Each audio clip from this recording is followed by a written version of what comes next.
starring Keanu Reeves, Rachel Weisz, and Shia LaBeouf. What?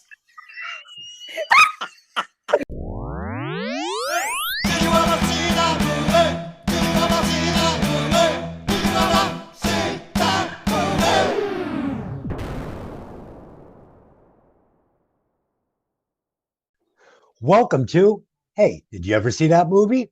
I'm your host, Des, and as always, I'm joined by my lovely co-host, Lynn.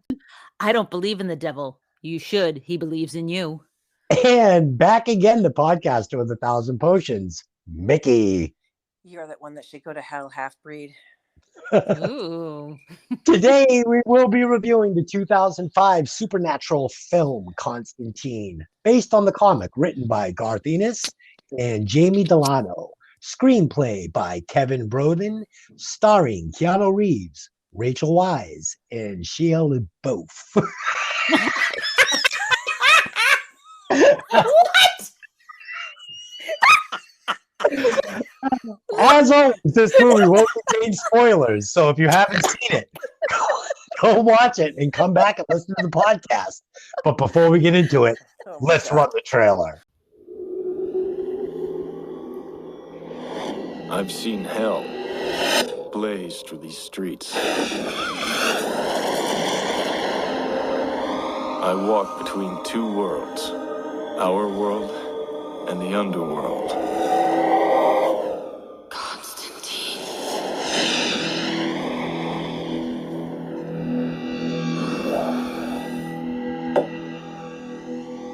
Welcome to my life. As long as I can remember, I could see things. Things humans aren't supposed to see. Things you shouldn't have to see. Into the light I command thee. This isn't the usual game. I can feel it. Something's coming.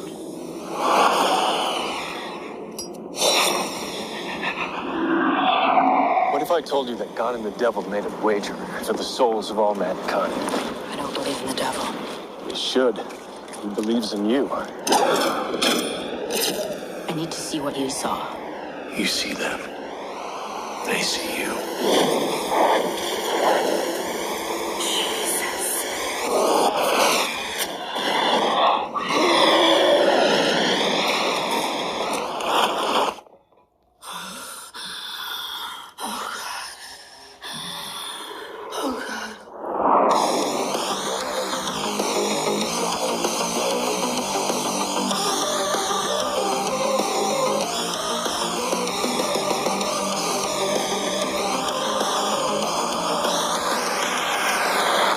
Trust me, you don't want to know what's out there.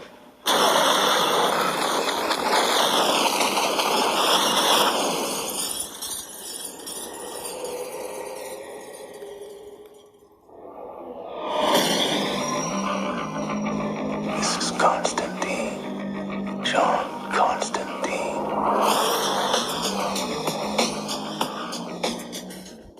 Would you like to give us a synopsis? Absolutely.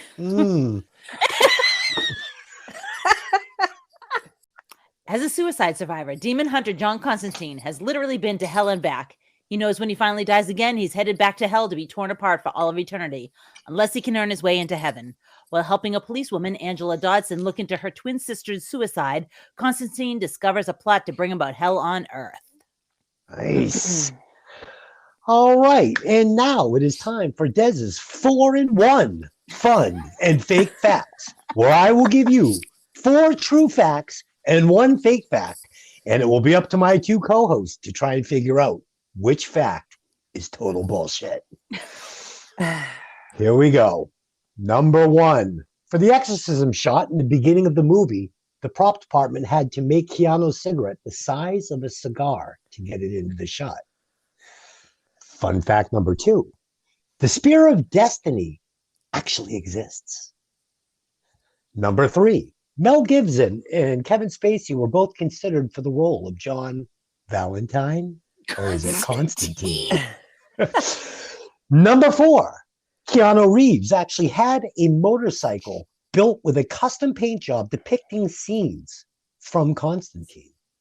Number 5, the holy hand grenades were actually Christmas ornaments filled with water. Guys, Mickey, which one do you think is fake? The cigarette. And Delyn, which one do you think is fake? The motorcycle. Ah, a little redemption for Delyn this week after being such a dummy last week. Yes, it is in fact the motorcycle, but fun fact, Keanu Reeves is in fact a motorcycle enthusiast. It's one of his biggest loves. So I thought that one might fool you guys. Huh. But yes, they actually did. It was funny because when I saw the opening scene, knowing that the cigarette was gigantic, I'm like, that fucking cigarette looks gigantic. And for as far as the budget goes, it did have a budget of $100 million, and the box office gross was $230 million. So this movie was, Really? in fact, a huge success. So I'm surprised it took so long for them to get around to doing a sequel, which they are doing, correct? Well, so here's the thing. They're talking about a sequel. I think it's in pre-production. And the problem being was that lots of people did not like this movie because they were like, this isn't Constantine from the Hellblazer. Is it Hellblazer or Hellraiser? I forget. Anyways, this is not the guy from the comic. Like, Right. It's the name, and it's, it's the basic idea, like, but for the most part, it didn't carry over as much from the comic as people wanted. Like a lot of people think if it's not like a line by line adaptation of a comic, it's not good enough, right? Similar to The Crow, right? I mean, The Crow was a lot closer to the comic for sure than this was. This pretty much goes off the rails. They use Constantine, they use his general background, and that's, like Papa Midnight was in the comics and stuff like that. But for the most part, it's pretty different, from what it was. But honestly, if you kind of just forget that it was a comic and just watch it as a movie, it's a fucking fantastic movie. Obviously, Yeah. I'm spoiling already what I'm going to think about it, but Right. was a great- Another one of those movies that maybe would have done better if they had just, called it something just else. changed a couple of names and just let it be. Almost like the way I was looking at True Romance, where it's like, just let's not label this as a Quentin Tarantino. Tarantino Right. movie. Let's just let it be its own thing. Yeah. But I yeah. also heard that Nicolas Cage was originally supposed to play Constantine. Yes, which he was. No. Interesting. I mean, he was much younger at the time. Maybe, but I don't know. Yeah, I'm I happy. have a hard time with Nicolas Cage sometimes. Like he not to get off the thing of Constantine. No, but go like, ahead. I feel like Nicolas Cage overacts everything. Sure. And it's really stupid, but I saw this video of it's so stupid. It was like a TMZ video or something of Nicolas Cage and Vince Neil from Motley Crue Oh God. outside of this hotel in Las Vegas, and they are wasted. Like Oh, they're yeah. like stupid wasted. And Nicolas Cage is going, "Come on!" Like he's screaming at Vince Neil because Vince Neil's like getting in a fight with this guy. It's like if I was them, I would be mortified that this video is out there because like I've seen it. you've seen it, so you know what I'm I've seen talking it. about. Yeah, Like, they're like two boiled potatoes in front of the Luxor. Yes. It's like, yes, it's like, dude, really? Like, Oh, so I don't bad. know. Like, so There anyway, are times when I appreciate his overacting. yes, Like, I liked him in Gone in 60 Seconds, but I Me didn't too. like him in Ghost Rider. So, yeah, I didn't either, and I liked him in 8mm. Oh, yeah. dude. And while we're talking about 8mm, I mean, Peter Stormare is like, oh my God, he's so good in Yes. 8mm. Yes, He's so Yeah. good in everything, but 8mm, he really is. yeah, that 8mm is such a brutal movie. I've seen it a couple of times. It's and hard to watch. Yeah, It really is. It's really great. But yeah, I'm with you on Nicolas Cage. He's fine, but One more Nicolas Cage thing before we move on. So I heard he was going to play Dracula in this movie Renfield, and I'm like, oh no, this is not going to be good. I was like, I don't like that. But I watched the trailer, and it looks amazing because he's Oh, yeah? playing it super campy, and that's the point. Like, okay. it looks really funny. It looks like a ton of fun, and I can't wait to see it. all right. Yeah, I Put it like on your Valley list. Girl. Valley Girl Nicolas Cage is for me. Oh, I'll yeah. take a young, cool Nicolas Yes, Cage that was any his day. best role, I think. Yes, agreed. All right, let's do it. Are we getting into it? Let's get into I'm it. into it. I do want to give an honorable mention to the actor Matt Ryan, who continued playing Constantine both in a show and then he went on to play Constantine in various DC shows over the past couple of years, and he was fantastic, and he was very much like the John Constantine from the comics. So tip of the hat to him because he was fantastic. And Mickey, you've seen this before? Yes, I saw it once. Excuse me, like right around when it first came out, and I didn't. Watching it last night, I didn't remember most of it. Like I remember Right. there were certain things I remember that I'll get to when we get to the part, but for the most part, I was watching it for the first time. Okay, yeah, I'd never seen it before, so I was in there was a time when I was watching like Da Vinci Code and stuff, and I was into this kind of thing. And I remember I put this on and I watched the exorcism scene because I remembered seeing that scene, but that was it. So for whatever reason, I shut it off after that scene. And this would be my first time watching it. Okay. Angela, All you've right. seen it. You've seen Oh, it yeah. several times. Okay. Yes.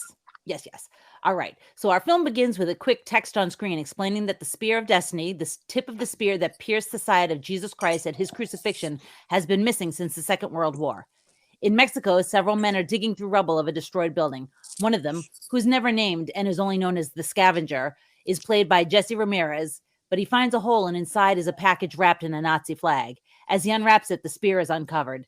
The man holds tightly to it and leaves the wrecked building just to be hit by a car. However, a symbol appears on his wrist and he gets up and runs away completely unharmed and completely destroying the car. I thought this was an interesting opening scene. And fun fact, they took that Nazi flag and burned it as soon as they had gotten the scene because they didn't want it to fall in the hands of like any neo-Nazis or anything. Yeah. Wow. Neo-Nazis can be dangerous with a flag. Well, I don't think you need to be helping them out. No, but as long as they don't get their hands on the knife of the Ajante dagger or whatever it's called. The spear of destiny, you fool. Was that the Golden Child?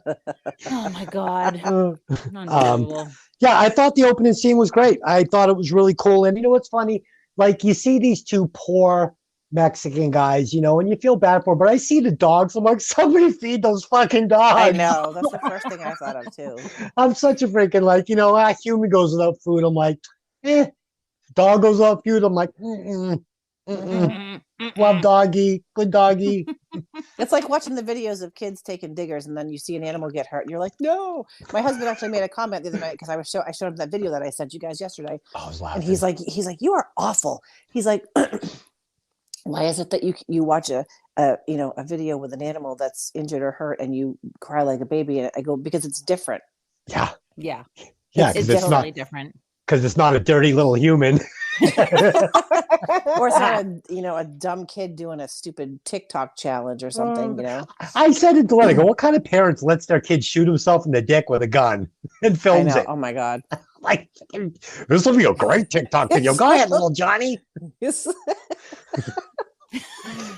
face. He's like, give little Johnny a hammer and get the camera out. I know. Oh my He'll God. do something. Right. Sorry, I went off the rails again. It's okay. Sorry. It's all good. Oh, God. In Los Angeles, a woman is making tea for her daughter. When she opens the bedroom door, the daughter is up in the corner of the ceiling, upside down, and menacingly grinning and hissing at her. Sometime later, a cab arrives, and John Constantine, played by Keanu Reeves, goes inside.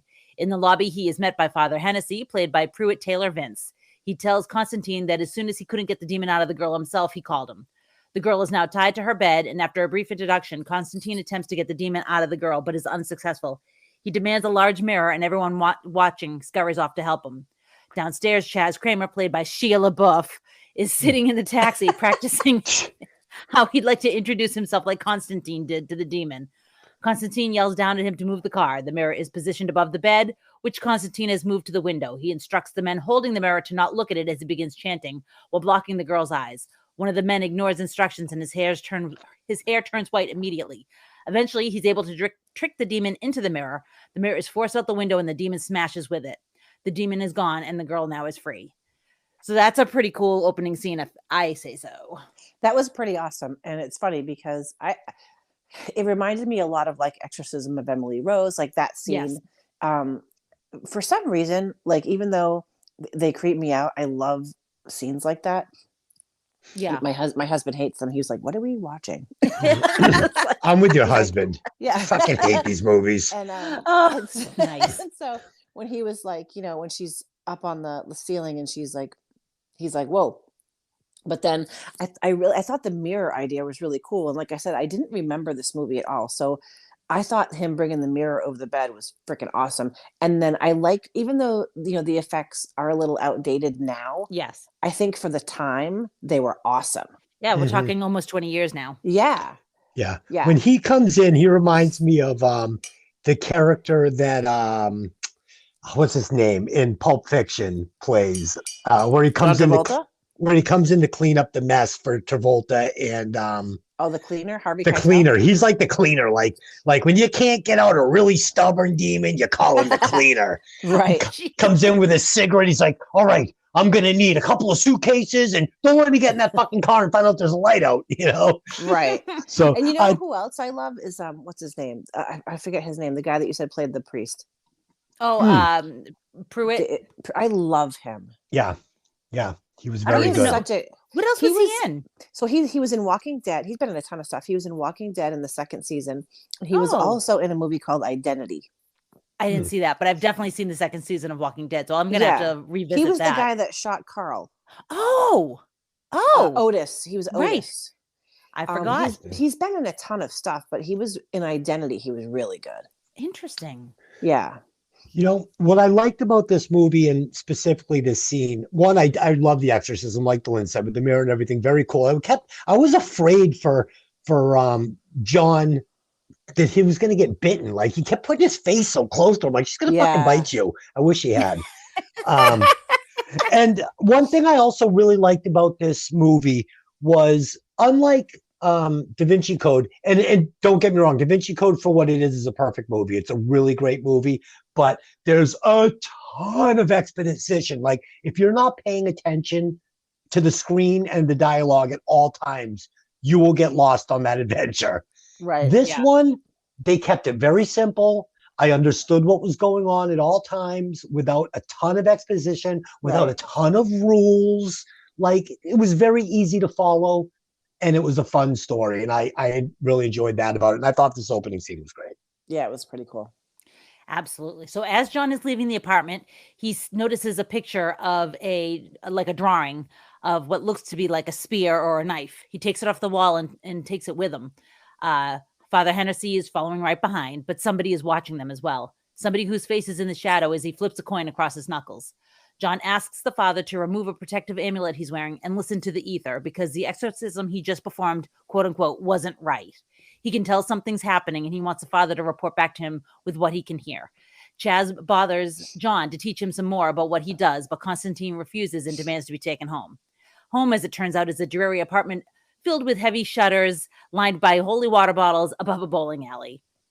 That was a cool apartment, though. Yeah, it's so funny because it's so dreary and it's like nobody would ever live in this dump. Right. For the show, it's cool. It's the Oracle's apartment from fucking The Matrix. No, it's not. Did they ever tell us who Chaz was and why? I was just gonna say that. I wish they had gone a little more into his background, like how he hooked up with him and why am he's saying, I'm your slave or I'm your, when am I why going does to be why does Constantine suddenly, for some reason pretty much trust this kid even though he doesn't trust anybody else? I mean, I took Chaz's character like Short Round. Yes. Hey, Dr. Jones. Hey, Dr. Jones. Hey, John. Hey, John. Hey, John. He says, "Hey, John," fucking 350 times. I love Shia LaBeouf as an actor. I think he's really, really good. Yeah. You could see he hadn't quite cut his teeth yet. And he was a little green in this, and his chops weren't quite up to the level of the actors around him because this was a very strong cast. Very strong cast. Before Transformers or after? Had to be after. Before. Had to be before. It's 2005, I think. Yeah. Oh, okay. Yeah, and I think he had done iRobot, maybe. Yeah. This is very early, and he's still very good. And I think this kid I love his flavor. I think he's excellent.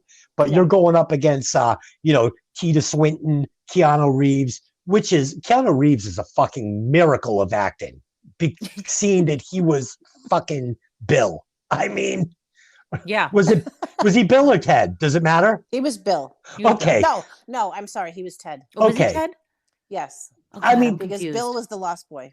The fact Thank that you. he became what he is, the powerhouse he is in Hollywood, and the actor he became is a fucking miracle. Because I would have bet the farm that dude was never going to do anything again after that movie. Well, and Although he did River's Edge before Bill and Ted, didn't he? I think he did. And River's Edge was amazing. Yeah, but he was still, you know what he was? He was still Ted in that movie. And he was Ted in Parenthood too. Yeah. Oh, he definitely was Ted in Parenthood. He was But you know Ted in what's all funny? three. He was the same character in all three movies. But I think with Keanu Reeves, like, and I'll be honest with you, like, it took me a long time to kind of.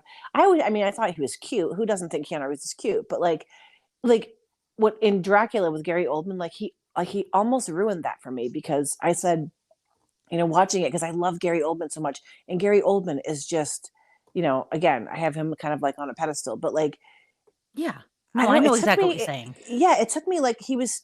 Sometimes Keanu comes off as very flat, but once you, I guess, understand that that's how he is, like now I watch Dracula and it doesn't bother me. You know what I mean? And I think also with Keanu Reeves is John Wick's a fucking badass, but B, I tried to separate it, but he's such a nice person. Right. I think that's half of why he's so successful is because you never, ever hear any crap about Keanu. Anything Never. you hear about Keanu Reeves is like he's an angel sent from heaven. You know what I mean? Like even when he poses for pictures, he doesn't touch women. Do you know what I mean? Like he's just a sweet, he's a good, kind person. Did you guys ever see Knock Knock? Yes. With Keanu? I don't think Yes. Yeah, I thought that was like with the little dog and stuff. Oh man, I thought that movie was like jolting for me to watch. It was. Is that the one where the girls come to his house or something? Yeah. Okay, And yeah, Eli you told me Roth. about it. I didn't watch it because it sounded a little too creepy for me. Oh, It's Eli Roth, and one of the women is actually at the time was married to Eli Roth. yeah. But yeah, it's Eli Roth, and I love him too. So See, not to go on that movie, but you saw it, Mickey. I think that he said no enough to where they should have just fucking left. He proved that he didn't want to do that. he did, but the problem is they were psychotic. Right. But they were trying to lure him in and he said no. He's like, fucking no, just get the fuck out of here. And then they both got stripped down and went, I mean, he is a man. I mean, Right. Oh yeah. But yeah, that movie was fucked up. Okay, let's get back to Valentine. It's okay. Valentine. He's doing it on purpose now. All right. Inside a confessional booth, Angela Dodson, played by Rachel Weiss, confesses her sins. She admits that she killed a man that day. It was in the line of her duty as a police officer, but she is haunted by it. She seems to have an uncanny ability to know where criminals are. She instinctively fires and hits her mark. She can't understand why most cops go their whole career and never fire their gun, but she always seems to find them. As she sleeps, she dreams of her twin sister, Isabel, who's in a hospital. Isabel sneaks out of her room and goes up to the roof. She has the same mark on her wrist the scavenger from Mexico had.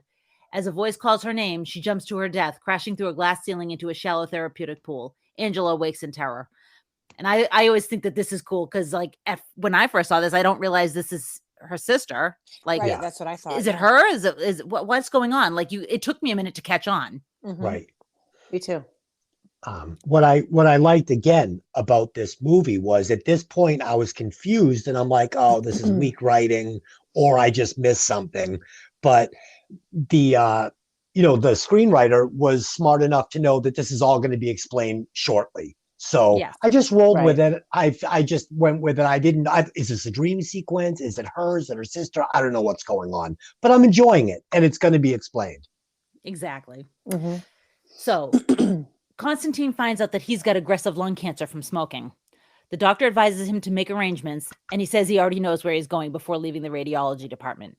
Meanwhile, at the same time, Angela has arrived at the hospital to find that her dream was all too real. Her twin sister is dead by her own hand. She's adamant that Isabel wouldn't commit suicide because she's a strict Catholic, but the surveillance cameras prove otherwise. She leaves, and as she does, she encounters Constantine in the hallway, who refuses to hold the elevator door for her. Are you going down? Not if I can help it. Not if I can help it. Also, interesting little fun fact for that was that that's not CGI with the body on the floor. That's actually, they made a full body double of Rachel. Really? And so, yeah. So they used it in the morgue and they use it in this scene. Interesting. Yeah. Instead of doing CGI, they actually made a dummy. This, I was saying to Delin, this is Keanu Reeves in his like prime. But this reminds me of Neo, maybe the younger side of John Wick, but this is like the best looking Keanu we're gonna get. And if you had told me that this was directed by the same director that did The Matrix, I would have believed it 100%. Like, you're gonna get some shots like where the medical bracelet flies off her wrist. Yeah. This is basically almost the same scene as when Neo drops the cell phone when he's on the side of the building. I think it was also very much the style at this point. Yeah. Like, was The Matrix 98, maybe? Yeah, very similar. Yeah. And there's some other scenes that we'll get to, like the ending scene when he's on top of the building, we're getting the monologue. I'm like, all that's left for him to do is just fly away. I mean, this is the end of The Matrix. So yeah, and I'm also gonna say that I am seeing some John Wick in his performance, and I know that this is before John Wick, but I think that he carried some of this character over into that character. Yeah, me too. I mean, Constantine's a badass, John Wick's a badass, so it kind of makes sense that he'd carry some of that dude with him.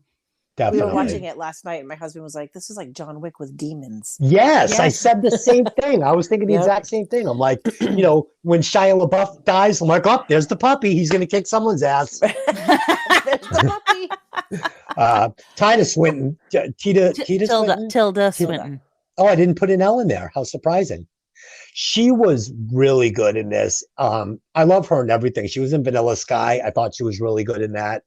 I just love her character. She was great in, what is it, Doctor Strange?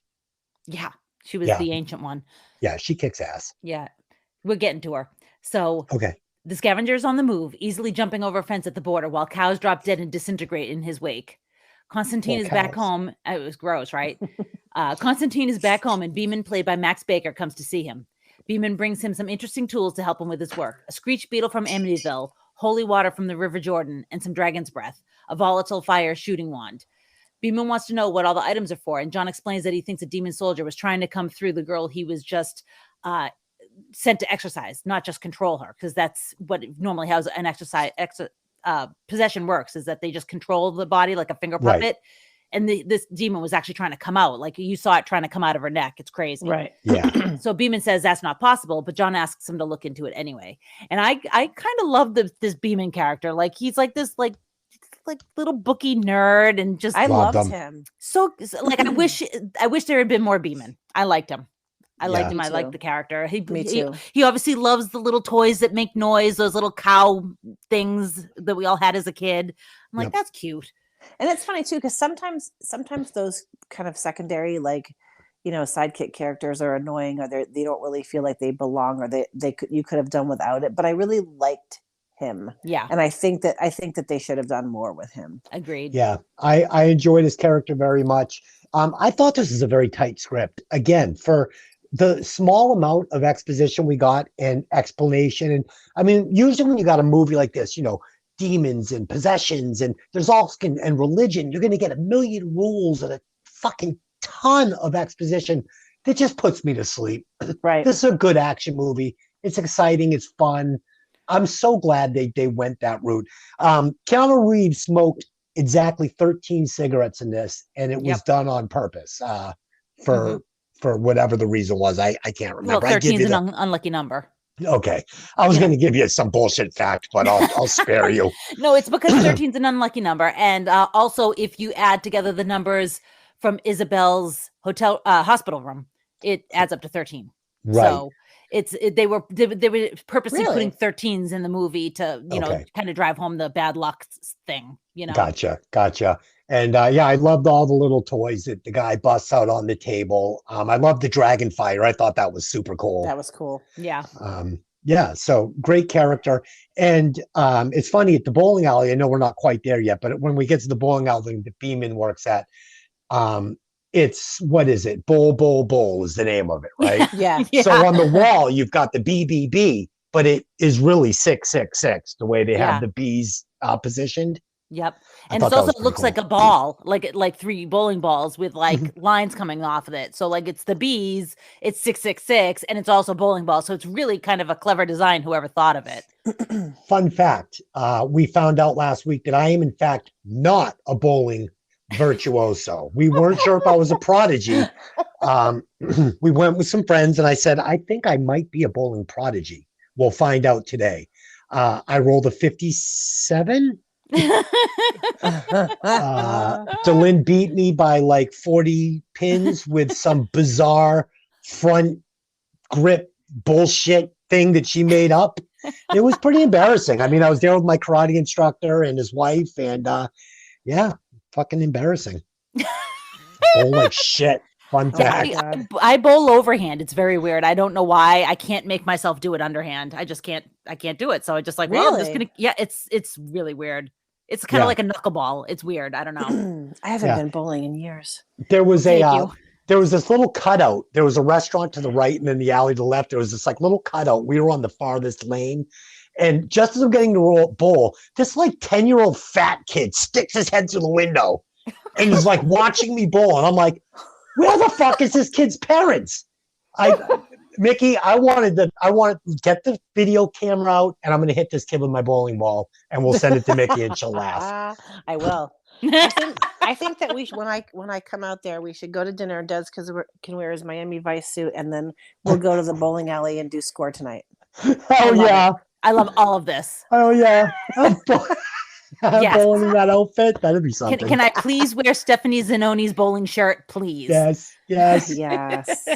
But see, I wanted to be Stephanie's. We're gonna have to both wear it. We can both wear it. I'll share Stephanie with you. At the same time. Yeah. Yeah, fun fact, we send each other videos of little kids getting hit in the head with miscellaneous items, balls, whatever it is. Funny stuff. Yeah. Anytime a kid tools himself, I cry in Yes. laughter, that is. Me Yes. too. Okay.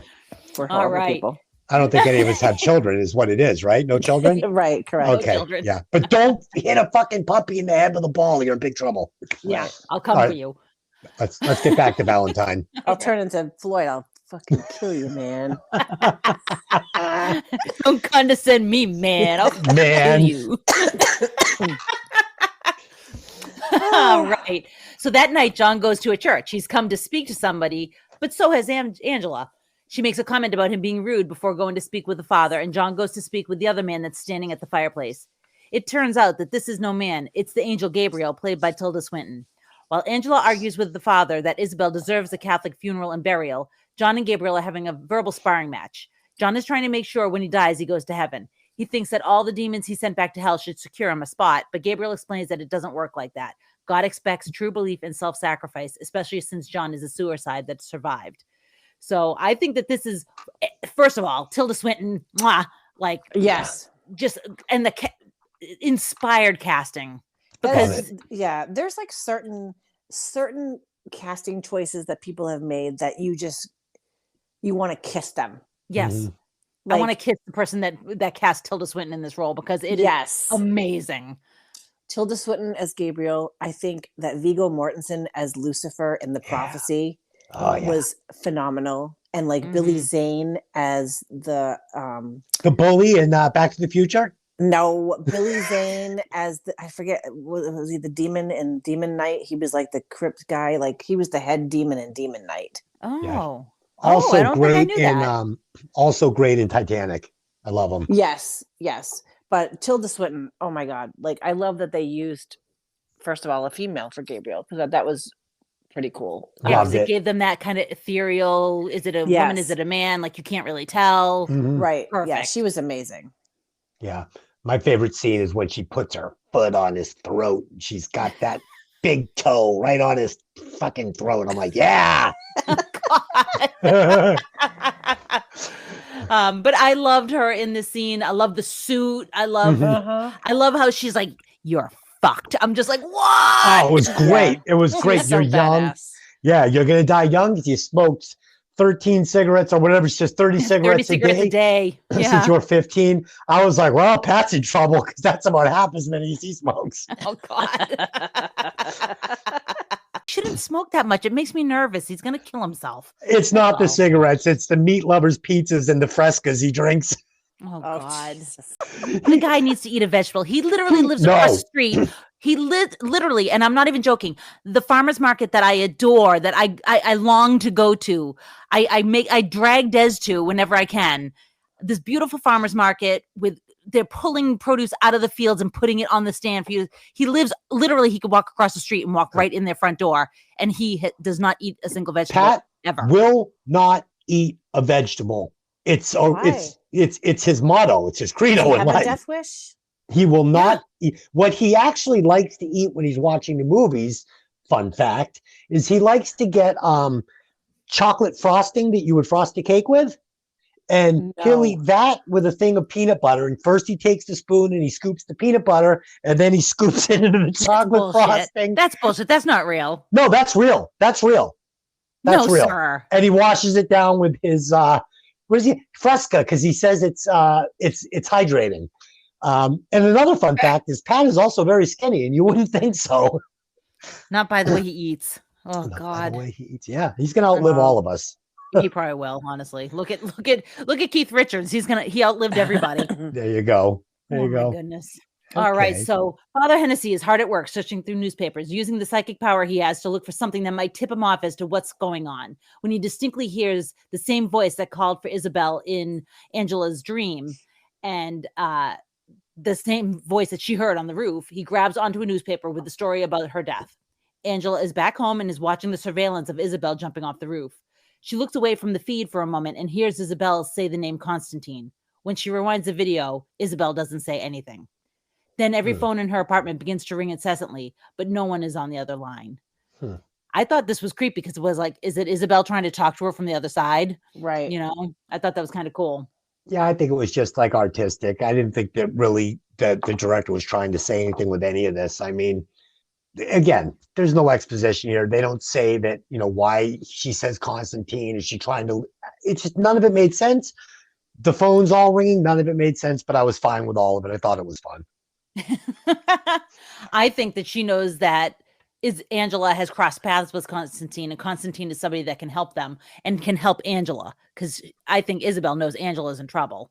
Yeah, I think it was a cheap way. I think it was a cheap way for the director to get Constantine, her interested in trying to bring Constantine into her sister's, death.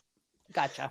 I think it was just, like I said, none of it was explained. And, when she looked back, but I will say this. So later, and I noticed that the writer was doing this a lot. So now just talking it over, she does say later that, she saw things when she was younger and she lied and said that she didn't. Mm-hmm. So maybe this is one of these, like she's starting to get the power back a little bit. She had suppressed it for so long. She said that it stopped happening. Right. Also, So if you think about it this way, now I'm jumping ahead here, but later on, when he sees Isabel in hell, she turns and looks at him and says, Constantine.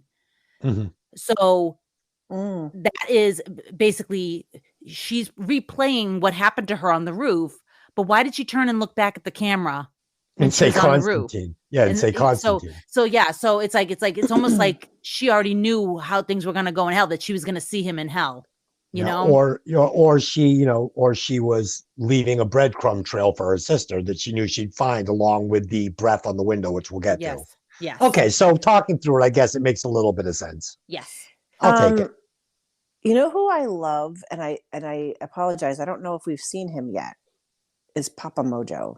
No, we haven't. Midnight, where he's coming up in this next Papa Mojo. Now we know that Des is not the only one that names people different things. I'm rubbing off on Nikki. She's giving people nicknames. I love it. Papa Mojo. I give a lot of people nicknames, so watch it. I give everybody a nickname. My dog's name is Martin, but it's not. That's funny. Fun fact: my dog's name is Doc. What's his name? It's not Papa Mojo. No, Papa Midnight. Oh fuck! All right. Midnight. Oh Papa God. Mojo. I don't know. What's he like? Mojo. I mean, it's about the same thing. Yeah, Papa Mojo is like the sax player in some blues band. Maybe he's the sax player in Lost Boys. Maybe. Oh, hey now, hey Papa now, Mojo. bringing it back. Okay. I still believe. Oh God. Outside a convenience store, John is swinging coughs a present like it's a bottle of water when he's attacked by a creature made of vermin, snakes, crabs, and cockroaches. It tells him he should mind his own business before he gets hit by a car and what's left of the vermin scatter. Running out of options, John decides to pay a visit to Papa Midnight, played by, and if I'm pronouncing this, I'm sorry, Jaimon Hansu. I think that's how, yes, I think that's right. It's I think I'm close, but I'm probably a little off. But fantastic actor. Yes. Chaz wants, yeah, I mean, especially in this, but he's great, Yeah. like in the Marvel movies and everything. Love him. Mhm. Yep. Chaz wants to come in with him, but he's not ready for that cheese. He's unable to read the psychic card the bouncer holds up. John meets with Midnight in his office. There's some discussion on John's health and how Satan himself will be coming up to collect John. He tells Midnight about the soldier demon and the little girl, as well as the full-fledged demon that just attacked him in the middle of a busy street. He asks to use the chair, but Midnight refuses. He's interrupted by Balthazar, a half-demon played by Gavin Rossdale, who taunts him before John leaves the bar in a fit of coughing. Wait, so that was the Singer of Bush? Oh, yes. Yes, Yeah. it is. Oh my God. I was going to say, this is the second movie. We've got this dude that looks like the singer from Bush. Oh, it actually is. Okay. Yeah.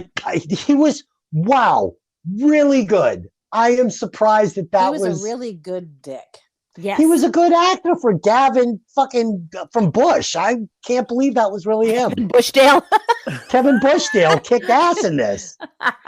Yeah, I thought, because when we did Kingpin, I thought that guy looked like the guy from Bush, but this really looked like the guy from Bush because it, in fact, was. fun fact, it is the guy from Bush. I thought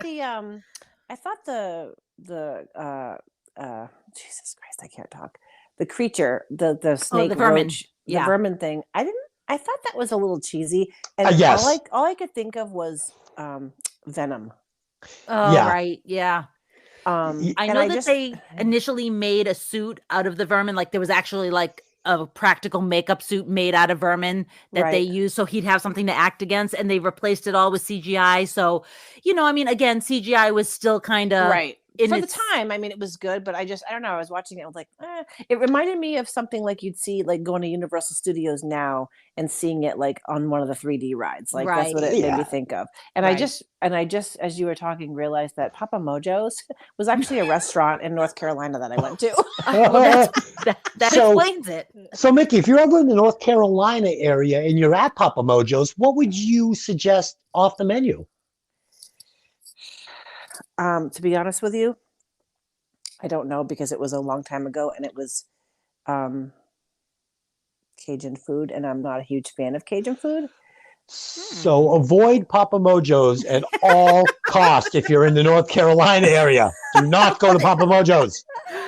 I'm sure if you like Cajun food, it's delicious. Yeah, and I wasn't expecting it. I went there thinking it was something else, and you know how you get, then you're like you have something in your head that you want, and then you get there and you're like, fuck, this isn't what I wanted. And so I think I got like, I don't know. Gumbo? No, because I don't like gumbo. Me neither. I don't even know what I got. It was like some sort of a meat. Some sort of a meat.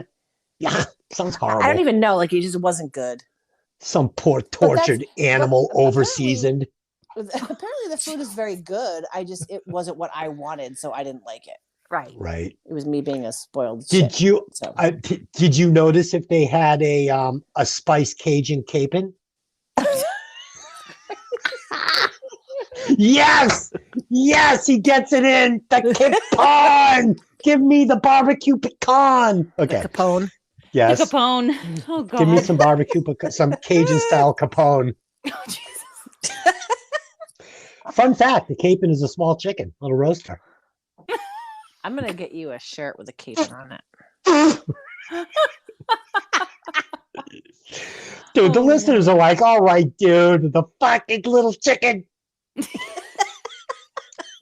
They're gonna start calling you the Capon. The capon. God. But back to Gavin Rossdale. I thought that he was really good at being a dick. Yeah. And you really like hated his character. Like, and I Absolutely. love that name. I think that's the coolest name. But Mm. I don't know. I don't know. I don't like I Gavin Rossdale, so I was hoping that I don't know. I guess he I did good, liked but I liked the little red glow that he had in his eyes. yeah. I thought Yeah, that was pretty kind of much cool. anybody that's half demon has that little red glow, and anyone that's half angel has like a gold glow. So was that borrowed from Blade Runner is the question. Oh, I don't know. Huh. Interesting. Fun fact. The very first podcast Lynn and I ever did, we did a beta run of this just for fun Uh-huh. to see if we could even do it. And we did Blade Runner. Just And let me I have this recording. It's an hour and a half. I have it stored away. And it is dude, it's fucking awful. I'm like, awesome, awesome, awesome. And Dylan is like, and dude, it we is were both so tight. It was ridiculous. oh my God, it's like two monkeys fucking a football. And I have the whole thing, and it's my intention to post it for like our 100th episode. Oh my God. Just for fun, because it's wow. It's surprising really we bad. ever did a number 2. Like, honestly, we probably should never have continued on. Two monkeys fucking a football. I love it. Yeah, Oh, it was God. bad. It was bad. Like, it's so tight. We're so dry. It's not Oh. good. And It's not there's a good. word wall that comes up, and on the word wall, and I'm like, oh, that's awesome. Okay. Well, hey, you know what? You did it, and then you learned from it, and now we have this. Yeah. And now we can't Oh. stop laughing. And now we have this gem. With Papa Mojos and the Papa marshmallow Mojo. ghoulies. Oh, God. It's John Capones. Valentine. 5 minutes of laughing and coughing for an intro. We have this fucking tight show now. Oh my God. I tell you, I love this show, guys. I do, really too. do. I love this show. Me too. Okay, well, let's get back to the show. All right. Angela shows up at John's apartment. When he tries to brush her off, she flashes her badge and he lets her in. She explains that she thinks her sister was brainwashed into jumping off the roof. John refuses to help her and tells her to get lost. Within seconds of Angela leaving, John sees multiple beings flying past his windows and heading straight towards Angela. He rushes to follow her. Catching up with her, he explains that God and the devil made a wager to see who could gather more souls. She doesn't believe him, but as they're talking, lights are going out around them until the lights right above them turn off. An unnatural darkness encloses them. There's the sound of flapping wings, and the only light comes from the Virgin Mary in a store window. John wraps the cloth around his hand, which deleted scene. It was from Beeman, and it's a piece of Moses' shroud, because I can never figure out why this cloth burned like this. It's Moses' shroud. Oh. And sets it on fire. As it burns, I don't know what I wrote there. You can see that demons have surrounded them, but the light from the shroud disintegrates them. The danger has passed, and Angela throws up from both the revelation of what she saw and the sulfur in the air. That was really a cool scene. Yeah, right? Constantine decides that they're going to find out if Isabella's in hell or not. It was a cool scene, but demons in this movie are kind of like stormtroopers. They're just, or zombies. Like, they're there just to be whooped on. You know, sprinkler system melts them. The little piece of cloth fries them all. I mean, they're really not very threatening in this movie. Well, they're demon soldiers. Well, they're not soldiering very well. I don't. I mean, he took them all out with a fucking Bic lighter. He's like, listen, close your eyes and duck. I got this. He's like, and like, they're all just disintegrate. I'm like, wow, that was. But that's not true. They use holy water. They didn't know that if the guy had not come prepared with things that he knew could fight, like if you just showed up to fight them, they'd kill you. Would they have? Yeah. Or would he have pulled out like a napkin and lit it on fire and they all would have disintegrated? I'm talking about you. If you had shown up there to fight them, they would have if I showed up there with my green belt, I'd been whooping ass on all of them. Should have seen me in class. I was kicking the red bag. My guy was like, yeah, you're kicking that bag good. Yeah, I would have done fine. Okay, sure you would. Okay. I'm 142 pounds of badass. Fun fact. Delynn pinned me yesterday. And I couldn't get up. And then I told my karate instructor, I'm like, she pinned me and I couldn't get up. He's like, that's because you don't retain any information that I'm giving you. That's funny. That's Get awesome. up. Get up. I'm the badass. She is. So at Angela's apartment, she's filling up a pot of water. Constantine is looking through some of Isabel's things and then asks if the cat was Isabel's. The cat was, and Constantine claims that that's good because cats are half in and half out already. He puts his feet in the pot and focuses on the cat. The water begins to boil and his soul is sent to hell. He's holding the holy water, those little holy water grenades, as he begins looking for Isabel. He finds her just as the demons find him. In a recreation of her death, she pulls off her medical bracelet and falls to her death. John jumps to grab the bracelet and breaks a bottle of holy water against his chest right before he's grabbed by the demons. Back in Angela's apartment, barely a second has passed. He's coughing and covered in steam, grasping Isabel's bracelet. This confirms that Isabel killed herself and she is damned for it. I thought this was a cool scene, although, again, you can see like the green screen of him running with hell behind him. Like, it was kind of obvious, but that was a little cheesy. I thought it was a really good scene. I thought it was kind of sad. Sure. For Angela. But I also thought, like, the demons, they reminded me a little bit of the creatures in Marshmallow Ghoulies. No, not the Marshmallow Ghoulies. A Quiet Place. Oh, right. Yeah. Yeah. Is it A Quiet Place? Yes. No. Is No. it? No, it's not A Quiet Place. The Quiet Place is the one with the guy, Jim from The Office. Yes. Yeah. Yes. Yeah, Yes. they reminded me a little bit of that, like super lanky and awkward, and the way they walked, the way they moved and stuff. Yeah. But I thought it was a really cool scene. But you're right, like again, for the time, it was great CGI. Yes. But when you watching look it at now, it, I was like, ooh. right. I didn't have a problem with any of the CGI in this. Even the demon monster we were talking about. I mean, yeah, sure, it looked a little bit like the Mummy sand monster, Yeah. But the movie was fun. And again, once again, not over explaining the feet in the water and how he does it. I don't care how the fucking hot dog is made. Just get me to hell. And it worked. And, and like with Papa Mojo, not a ton of exposition. We meet him. We understand through just a little conversation who he is and what he's about. And I appreciated this movie for that. It didn't drag. This movie was paced very quickly. Oh, no, it moves. It flies. It did. And it really worked for this movie. And I appreciated that about it. Because this is not the Da Vinci Code. And I'm glad they didn't try to make it that. No, if you had slowed this down with a ton of talk, like over talking. Yep, wouldn't have worked. It wouldn't have worked. It would be, I would have already been out. I would have tapped out a long time ago. I mean, that having an actor like Tom Hanks, and again, coming from like Booze and Buddies and stuff, who would have guessed this guy was that caliber of an actor? Right. But yeah, I mean, he carries a movie like Look at you taking it way back. Really? Way back. I was there. I was watching it. Sipping my soy sauce. Oh my God. Which I thought was, fun fact, Chinese food until I was about 17. Oh my goodness gracious.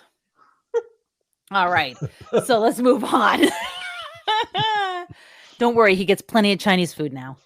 Fun fact, I had Chinese food for dinner tonight. Yeah, and a lot of it. All right. So Father Hennessy is now gone to the morgue. There he finds Isabel's body. He sees the mark on her wrist before getting chased out by an orderly. The same mark from that the scavenger has. The voices he normally keeps at bay with booze and the amulet start to consume him. He tries to drink from his flask, but nothing comes out, which is odd considering when they show you his feet, there's drops from his flask on the ground. He runs to the nearest liquor store and grabs bottles, pouring them down his throat, but still nothing is coming out of them. Though the liquid inside each bottle is evident. As soon as he puts it down, the liquid is, pouring onto the floor. A familiar figure enters the liquor store, Balthazar. He watches as Hennessy collapses, but not before he uses a corkscrew to draw the symbol he saw in Isabel on his own palm. Hennessy essentially drowns to death on alcohol because he thought nothing was coming out of the bottles. He was consuming massive quantities. This was kind of a sad scene to me. I felt bad for him. I did too. And I didn't understand it at first, and I had to watch it twice. Mm-hmm. I didn't understand what was happening. Yeah, I think it's like Balthazar's tricked him, so he he can't see the liquor and can't taste it or feel it. Right. He gets no satisfaction from it. So it's kind of like in Harry Potter when he's trying to drink the water from the thing and there's nothing there. Yeah. What's cool about it, though, is the guy is an alcoholic. And I think there's a little exposition. It says he's trying to stay clean. Isn't there in the beginning? Where John says, "Oh, see, is staying clean" or something like that. Yeah, and yeah. He's like, it keeps the voices at bay. So right. So what was really cool 'cause about he's not the doesn't sleep. scene The voices keep talking was to him. it's like hell. He can't get drunk. He's trying to get this liquor to get the buzz that he so desperately needs, and at the same time, he's killing himself with the liquor. So I thought that was really heavy exposition without really any exposition, and I thought it was really good. I loved it. Good symbology there. Yes. Symbolism. I'm What's sure the I was- symbology here? Yeah. Symbology. Symbology is definitely not a word, but I'll take it. I was making it up. I'm on the fly here. Do it. Fun fact, that's not a word. That's from Boondock Saints. What's the symbology here? Oh, is it really? Yes. Oh, That's so funny. I didn't even know. I was just And Willem making it up. Dafoe was like, symbolism. I think the word you're looking for is symbolism. cool. Love that. Oh, Oh my goodness. So while eating, John explains to Angela that he was born with the ability to see things from the other side, and it terrified and traumatized him. Like, yes, that would traumatize me. That scene on the bus is like, what? So I see dead people. exactly. When he was a teenager, he killed himself and went to hell for 2 minutes, which is a lifetime in hell. He knew everything he saw was real when he came back. He explains that the half-breeds on Earth are half human, half demon or angel, and they extend their influence with doubtful whispers or encouragements. When one of them breaks a rule, he deports them back to hell, because I'm assuming most of the angels are not breaking rules. He also explains to her that he's been trying to ingratiate himself to get back into heaven. While they are talking, Angela gets the call to go to the scene where Father Hennessy has died. Constantine goes with her and retrieves the amulet, as well as seeing the symbol left on his hand. And I thought it was interesting when he goes in there and the other cop looks at Angela and is like, "What's he doing here?" Like, you can tell they've all had their run-ins with him. You know? Yeah. I did like how in this movie the screenwriter was leaving us and Constantine breadcrumbs, like with the little, cut in his hand, the guy.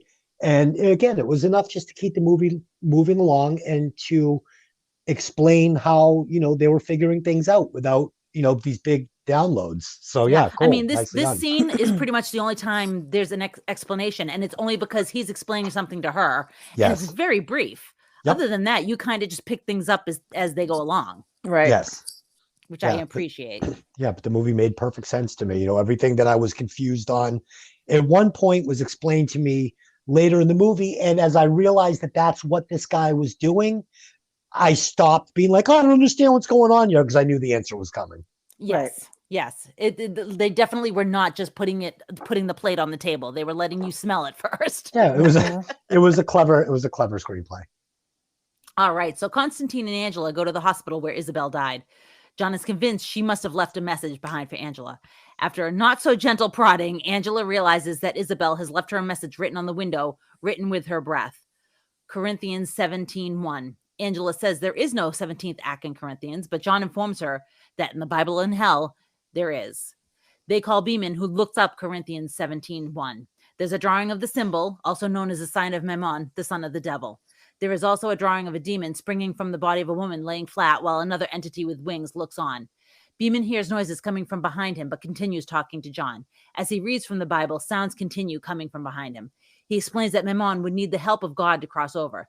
Suddenly, all the machines in the bowling alley start running. Beeman knows someone is or something is coming. He tells Constantine that he has faith in him before the line goes dead. John is rushing to Beeman, but he gets there too late. He is dead and his body is covered in bugs. Gross. And I was so sad. Poor Beeman. I was too. And what a suck way to die, because I hate bugs. Me too. Fucking flies. But he Flies had gross. he had such he had an affinity for bugs, because that's what John asked him earlier in the movie. Why do you like insects so much? And he's like, John, blah blah blah, and it's like, he died. The thing that he loved the most killed him. That sucks. So, fun fact: I nursed a fly back to health. In an apartment that I was working, I found this fly in the kitchen, and it was pretty close to death. And I put some of my water from my lunch by him, and I scooted up next to it, and I noticed he was trying to drink it. So he drank a little, and then the next day I put a little bit of my sandwich near him and some more water, and he ate and drank a little bit more, and then the third day he flew away. So I saved that little fly. So in the room, I have no didn't get words. I didn't get this this interaction between John and what's her name? Angela. Angela. So I think it would have been fine if he had just been like, she was your twin sister. Was there anything you guys had between you where she might have left you like she should have said, like, I watched a video and I saw her say Constantine, and that's how I knew that I needed to find you, seek you out for this. And, when we were kids, we used to leave each other messages by on the window. And then, like, why did he have to like fucking assault her to get, do you know something? It was odd.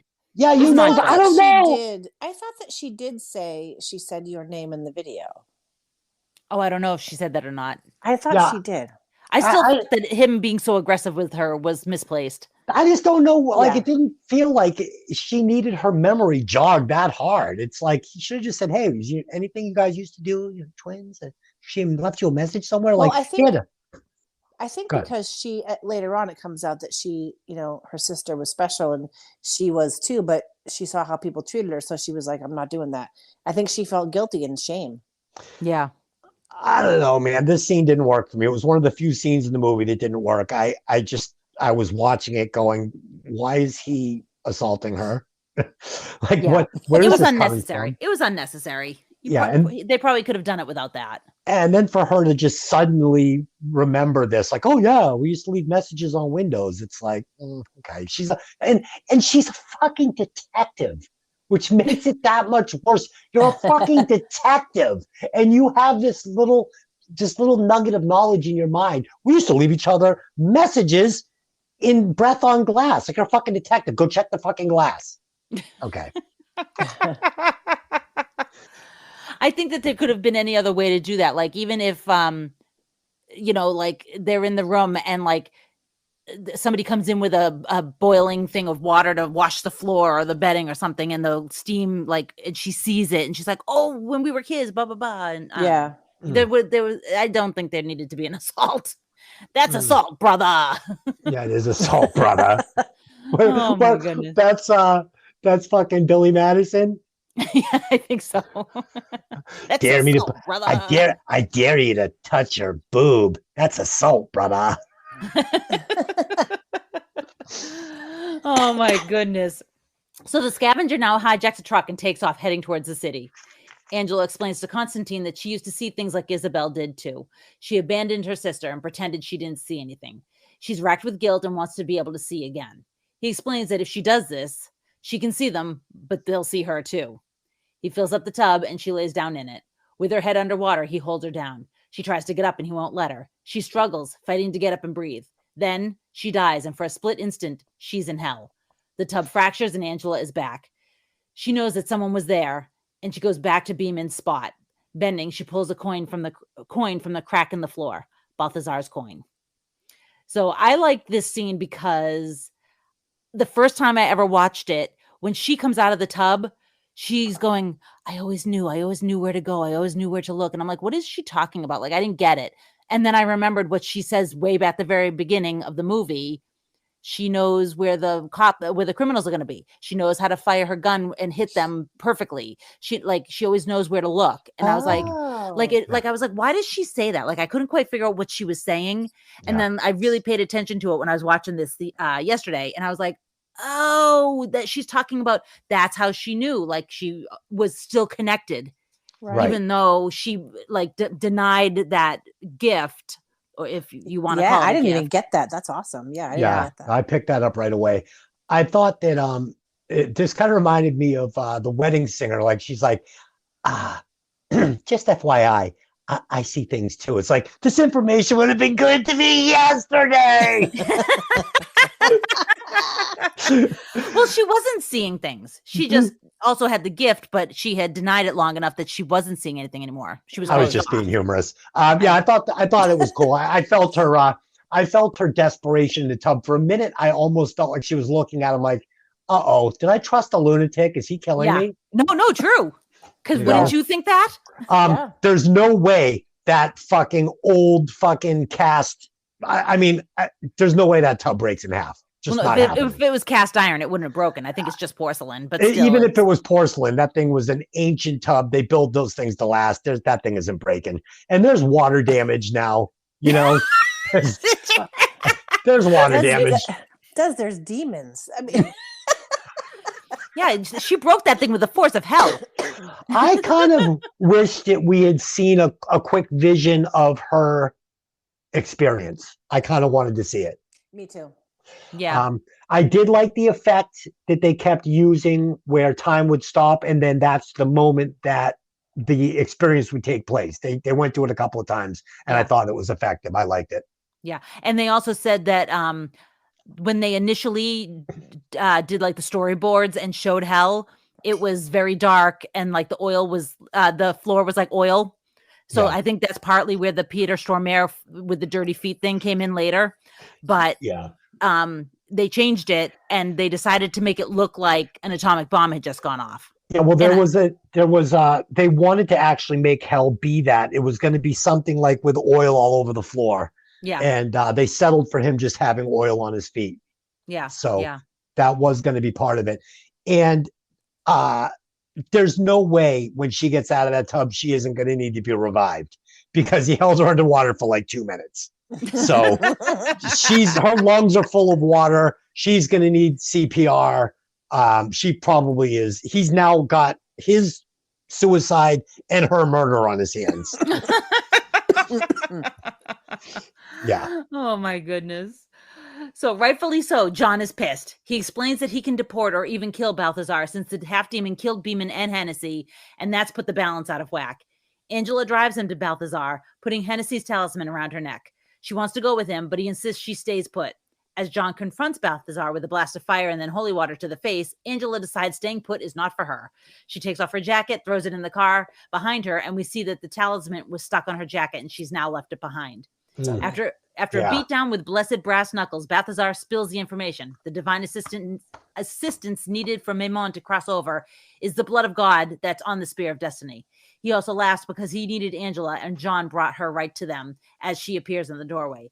After blasting Balthazar with his shotgun again, he and Angela are hurrying from the building when she is forcefully pulled through many walls and out into the night sky 20 stories up.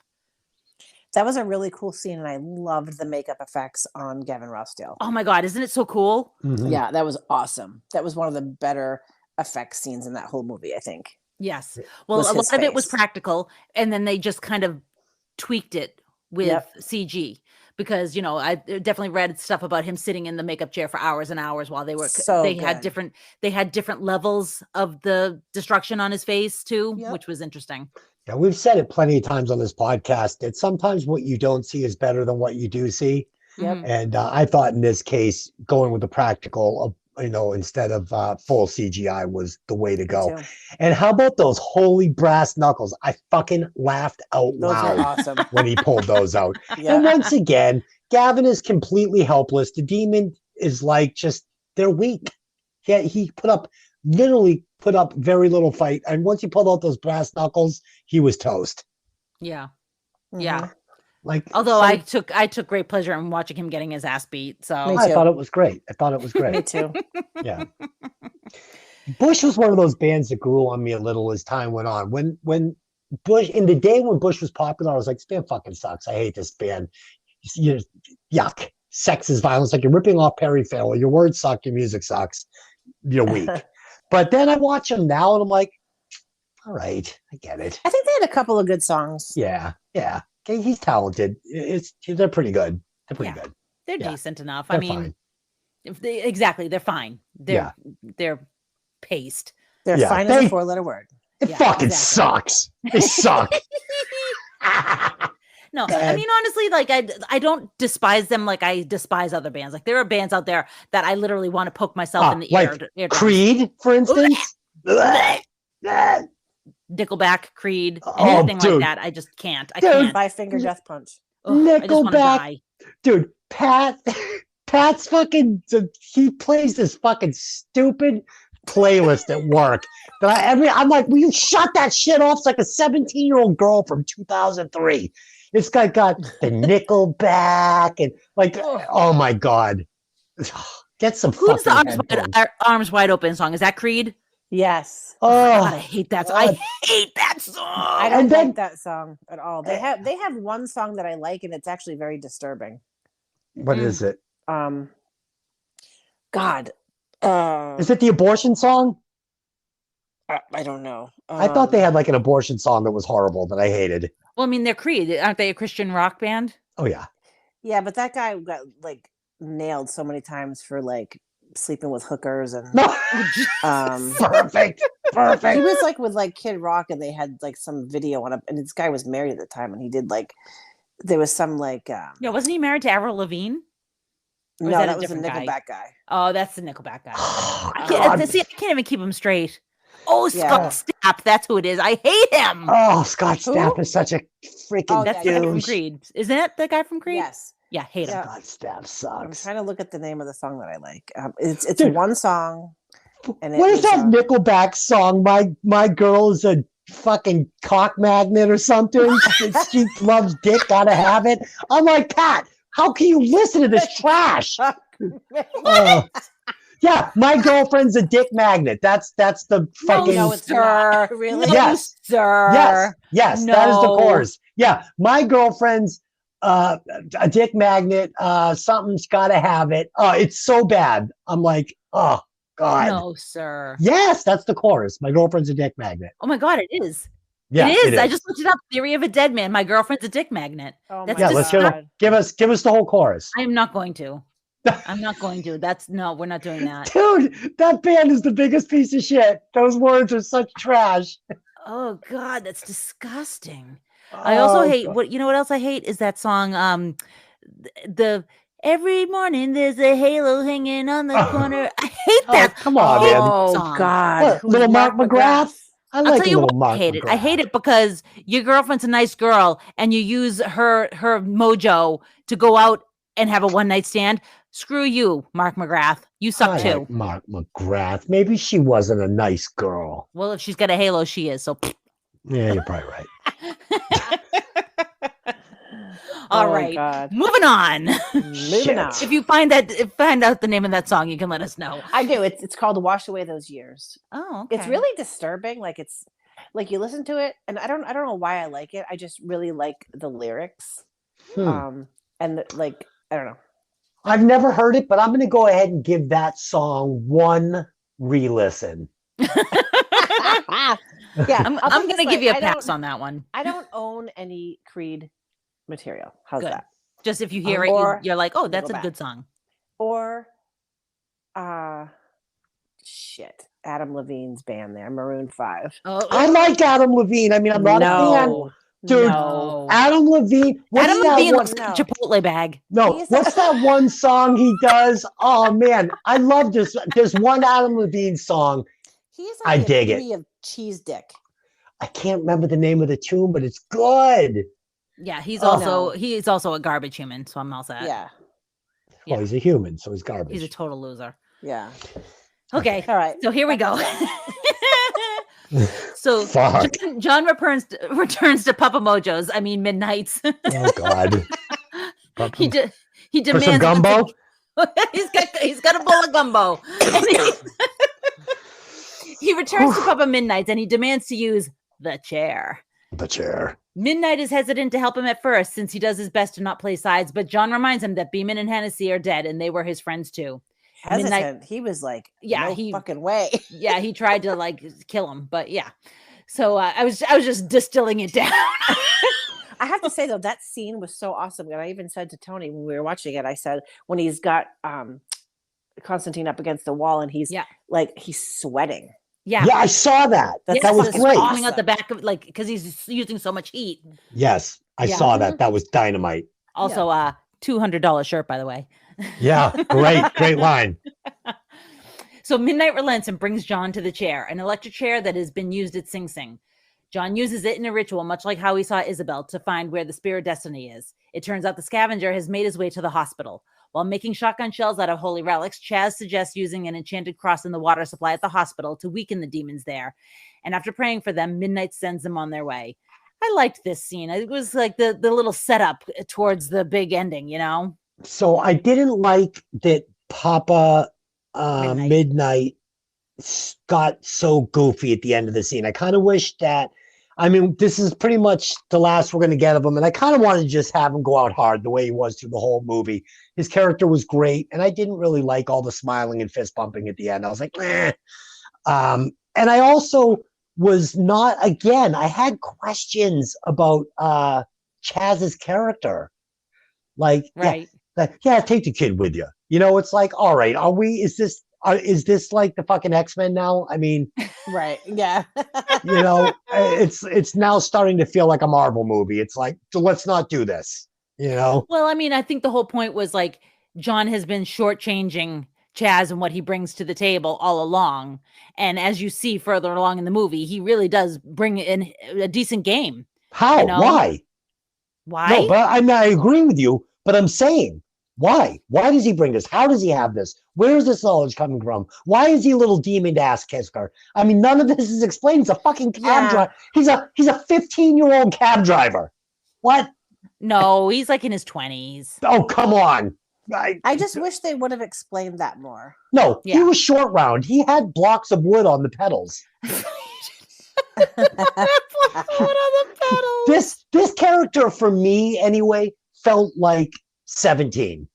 Is that fair? Yeah, I thought he was very young. Very young. Not Okay. 21. No, well, I we don't know think he's not old enough to get in the club. Oh no, he couldn't get in the club because he's not psychic. Yeah, he Right? couldn't read psychic paper. Okay. Yeah, I mean, I was fine with it. I'm nitpicking here. I wasn't sitting there going, fuck you, this sucks, this is bad storytelling. No, none of that. I just feel like this character was completely unexplained. Completely. Right. Yeah, I wish they had done a little more backstory. Do you think there was some that we didn't get? It's possible. It's possible because they were planning on this movie being another movie. And then I don't think it did as well as they were hoping it was going to. And so, now they're making another one, but it's 20 years later. Yeah, I mean, it has a post-credit scene. So yeah, it's just none of it. Did either of you sit long enough to see the post-credit scene? No.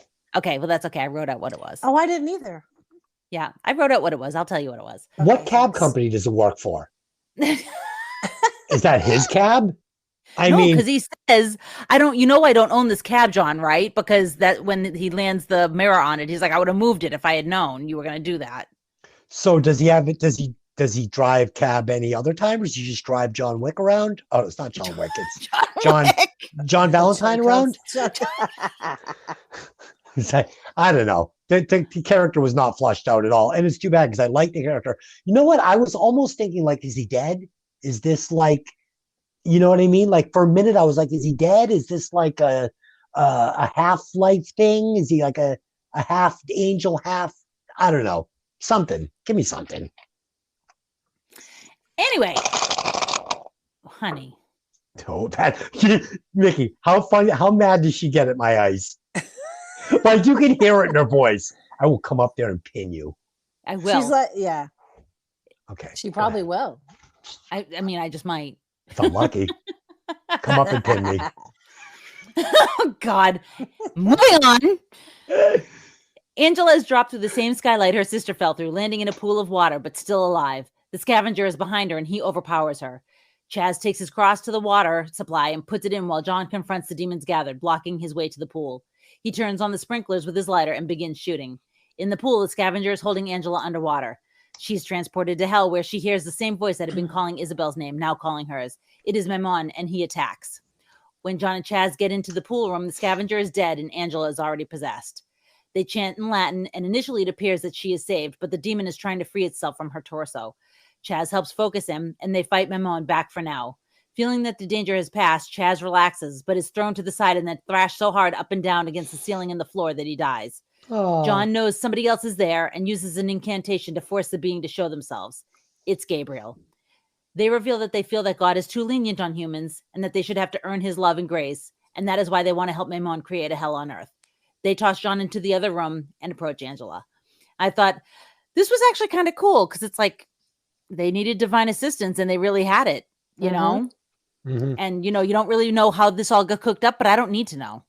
No, I don't need to know either. And I hated seeing poor Chaz die. Yeah.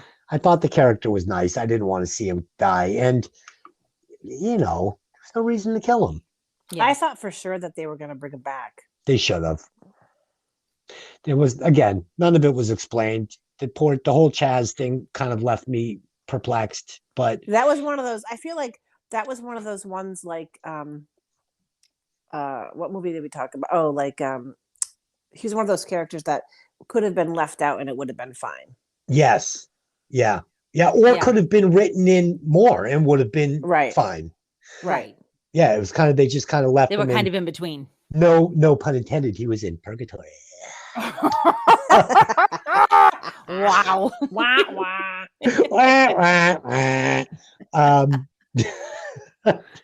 Fuck.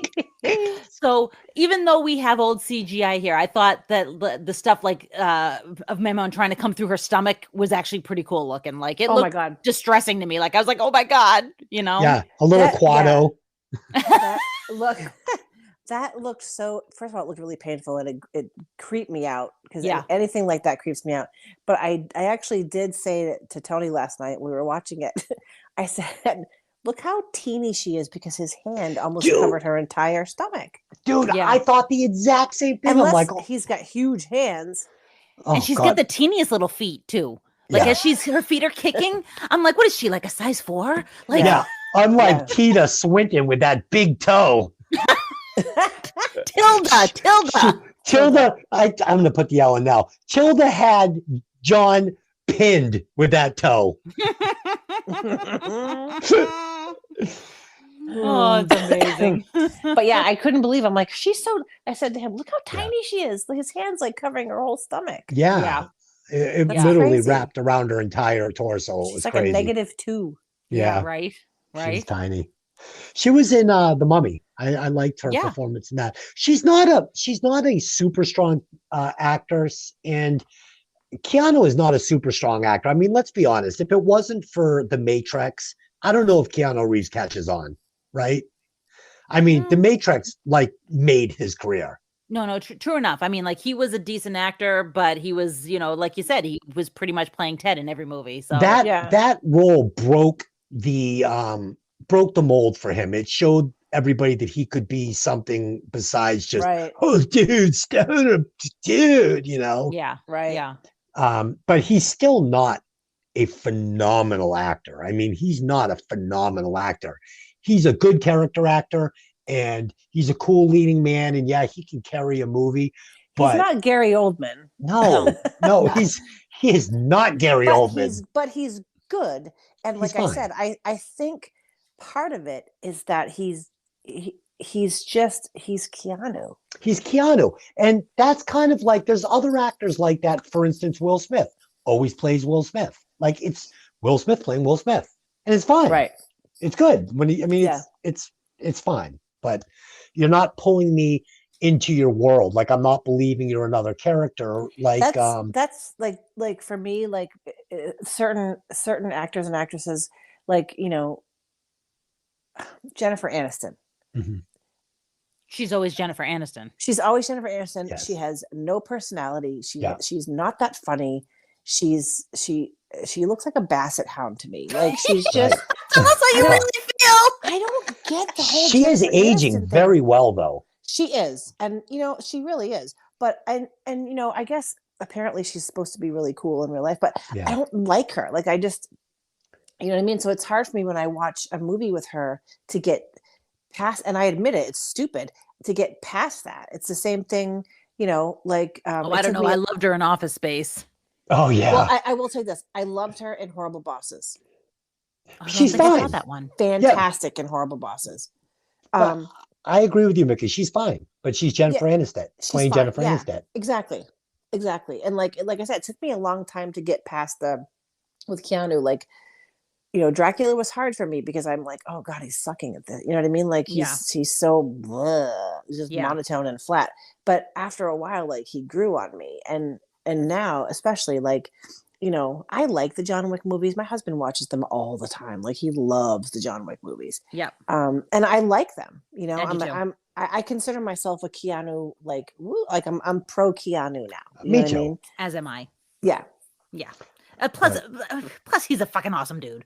Like every time you hear a story Exactly. about him, he's just an awesome dude. Like he was in a hotel and people were getting married in the hotel, and they were like, "Tell him if he wants to come down, he can come down." He shows up. Yeah, I love it. It's like he does stuff like that all the time. Like Yes. he took his shoes off and gave them to a homeless man. Yep. Right. Like He's wonderful. he's just a good dude, you know. Yeah. There are actors, though, like we had said, like Tom Hanks, you know, who can really bring you into his character. Like he can Oh, play sure. a gambit of different genres of character, and you're gonna lose yourself in his character each and every Oh time. yeah, think So, about Forrest Gump. Think about him in Right. what's the movie where he was Head Wilson? Lost. on the island. With the one where he's on the island Yeah. by himself. I mean, What is it Yeah. called?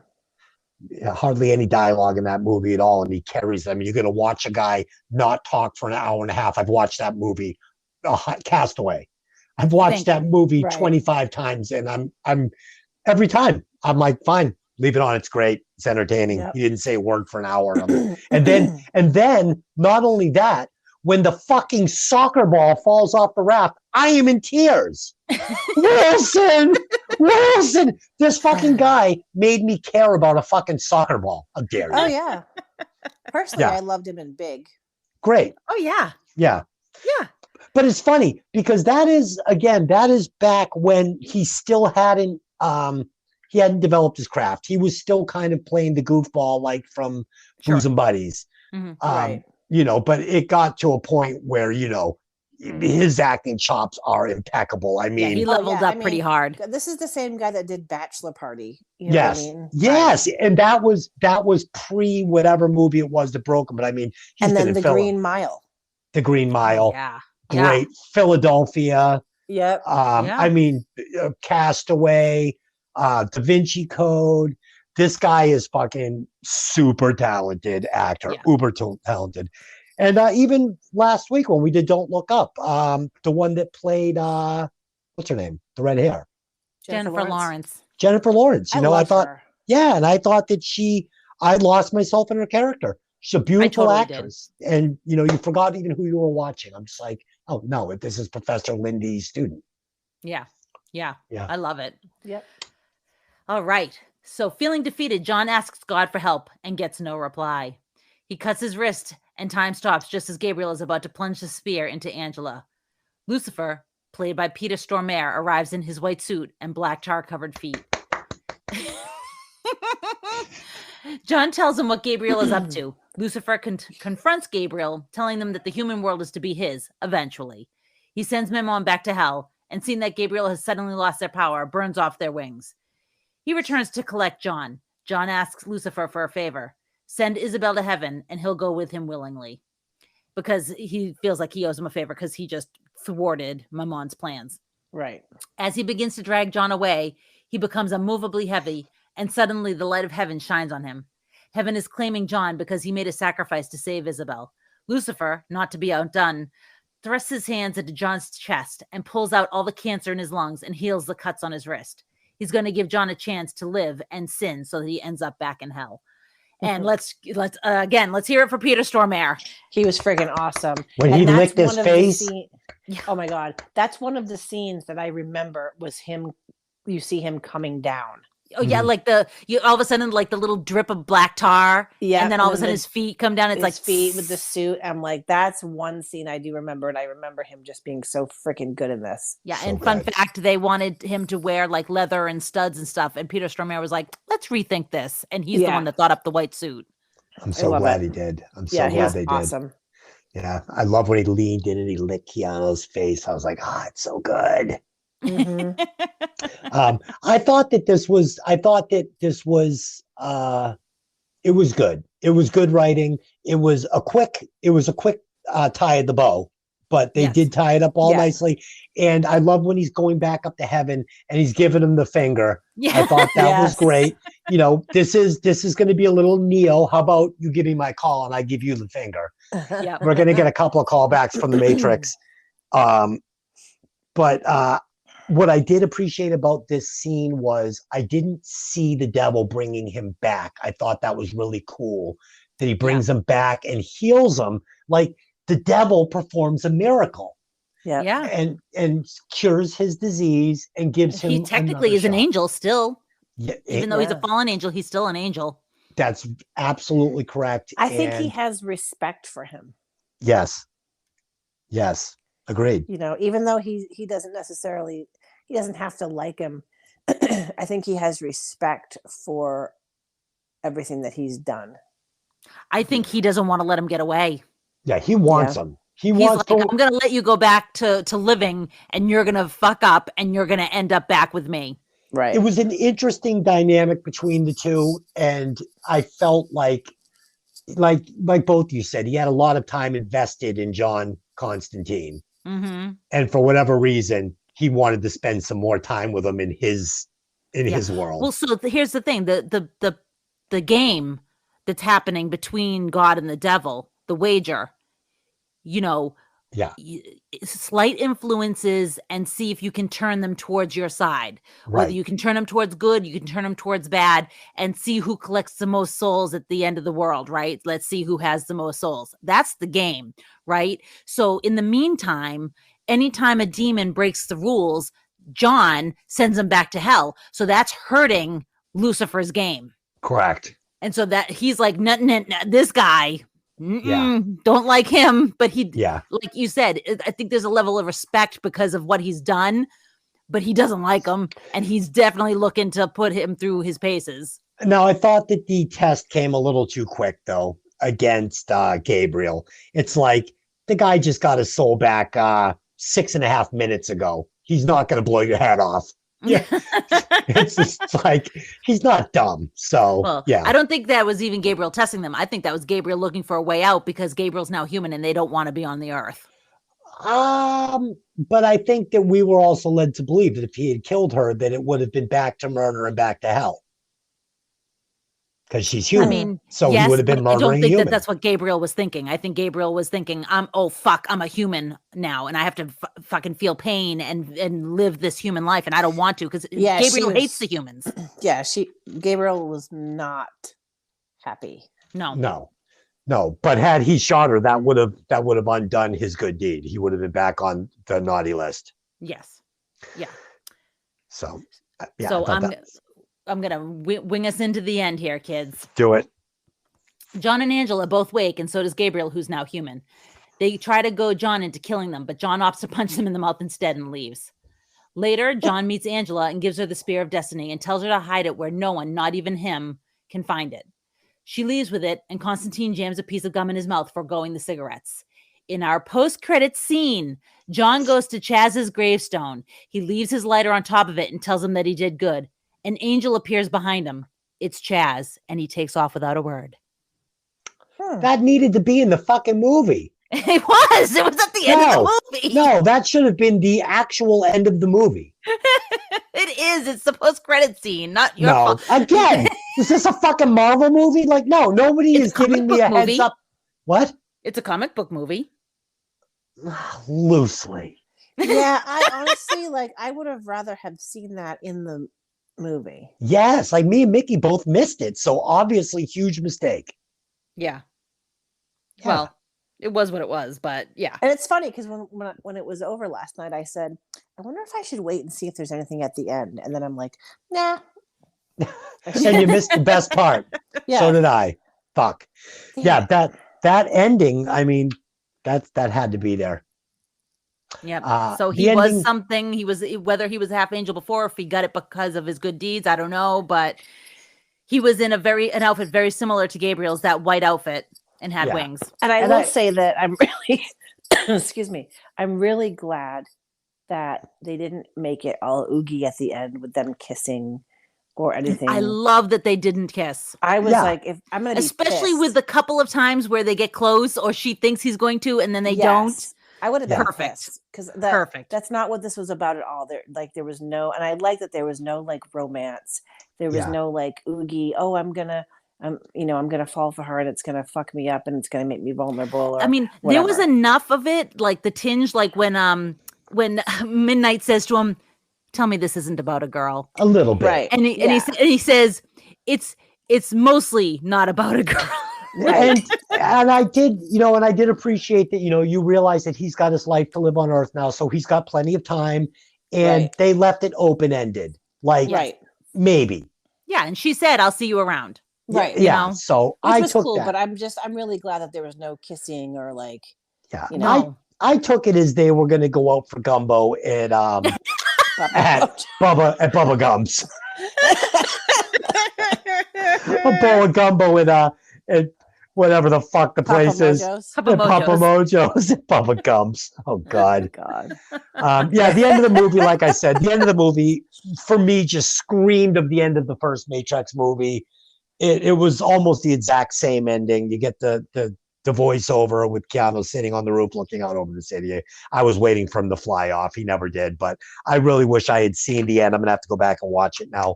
But yeah, Yeah, great me too. movie. I mean, I don't like this kind of movie normally, but I enjoyed it. I Yeah. also appreciate that it's like not. It's a scary movie, but it's not scary. It And it's wasn't. a fantasy movie, but it's not too fantasy. It's Had a still little rooted bit of in real. everything, I think. Yeah, it's like it's a little bit of a comic book movie, but it wasn't too comic book. Like they just took from these little places and just made a really cool story. Right. Yeah, I'll tell you, I thought The Devil's Advocate was actually scarier than this. Another Keanu movie. Oh, it was a great movie. Yeah, That's a good one. yeah. I thought it was I'm scarier than gonna this. revisit that one. Yeah, I enjoyed this. I enjoyed this movie quite a bit. So let's do our rewatch scores. Yes. Mickey, why don't you go first? Okay. So overall, I thought it was really good. Like I said, there was a couple things with like the effects that I thought were a little, looking at them now, a little cheesy, but it didn't really deter from the, how it made me feel. I loved Tilda Swinton as Gabriel. I loved Papa Mojo. Mm-hmm. And I loved Lucifer, and even Gavin Rossdale as Balthazar. Even though I don't like Gavin Rossdale, he did a great job Mm-hmm. as Balthazar. So I think, and it's Keanu. So I think I would probably give this like a 3.75 or a 4. Okay, so is it a All right. 3.75 or a 4? I'm gonna nail you down to 1. How about 3.9? 3.9. So you All make it right. easy on me. To Lynn. It's not like you're not going to make it up on your own, anyways. All right. So pretty much everything that Mickey said, a couple dings for the CGI looking a little cheesy now that we're, 20 years out. And, but for a quote unquote silly comic book movie, some powerhouse performances. I Yes. mean, like some amazing acting, like just really well done. The movie moves, it doesn't slow down, it never stops, it keeps moving, and you actually feel things for the characters. And I'm gonna just take a little bit of points off because of the CGI being a little cheesy looking back at it, but I'm gonna give it a 4.5 because I love it. 4.5 for Delin. Okay, so watching this movie, if this is your jam, this kind of movie's your jam, this will not disappoint. It's a great movie. I'm going to take off just a quarter of a point for the lack of flushing out the Chaz character. It was a problem for me.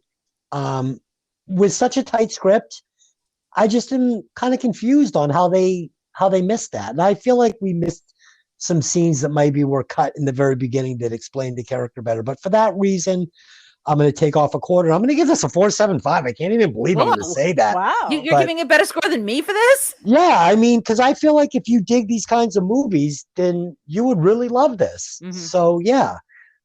So with Mickey's 3.9, Dylan's 4.5, and my 4.75, I think that this movie comes out to 4.63. Yeah, that's fair. So yeah, it's a 4.63. If you have not seen this movie, Constantine, what are you waiting for? Go see it. It's a fucking great movie. All right. So next week we will be back with the second installment of Tony's Tales of Terror, where we will be discussing a movie that is called The Strangers. Yes. This is a movie I definitely have never seen. You guys know I love watching these slasher films. Dylan, please tell the listeners where they can find the podcast and request a movie of their own, or just leave feedback begging me to be fired. So we have a Gmail. It's hey, did you ever see that movie at gmail.com. We have an Instagram. Hey, did you ever see that movie? We have Facebook. Hey, did you ever see that movie? We have a Twitter now. We now have a Twitter, and it said, hey, did you ever see that movie? So you can find us in all these places, and we're slowly crawling our way into the new century and trying to actually get our names out there. So, Hell you yeah. know, give us a ring, give us an email, message us on Twitter. If you want to hear a movie, let us know, and we're open to some suggestions. Yes, Tell your and friends. we've got a listener request coming up in 3 weeks. I think we're going to be doing it on March 4th, and we're going to be doing Airheads for Richard Bone Daddy Cambarello. So until then, Dylan, I love watching movies in separate rooms and then discussing them with you. Mickey, it's always fun. We're going to go out. We're going to have some gumbo when you come to town. Thank you for joining us. And go bowling. And go bowling so you guys can see my virtuoso style. And thank you to all the listeners that stopped by and listened to the show. Until next time, let me ask you just one question. Hey, did you ever see that movie? See you next time. Bye. Bye. 3, 2, 1.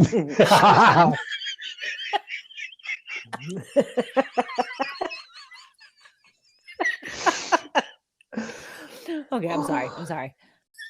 We're always I'm dying here. Oh.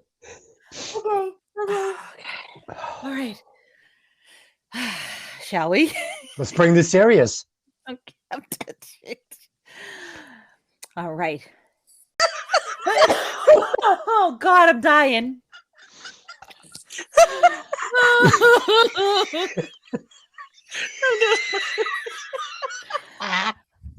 I said to myself, this movie is no laughs, no yucks. I'm laugh at all tonight, and I'm being 10 minutes in. Okay. All right. You want All to right, soft that in for me again? Since it's going to be such a dismal podcast, I'm going to have to leave all those yucks in. Dylan, would you like to give us a synopsis?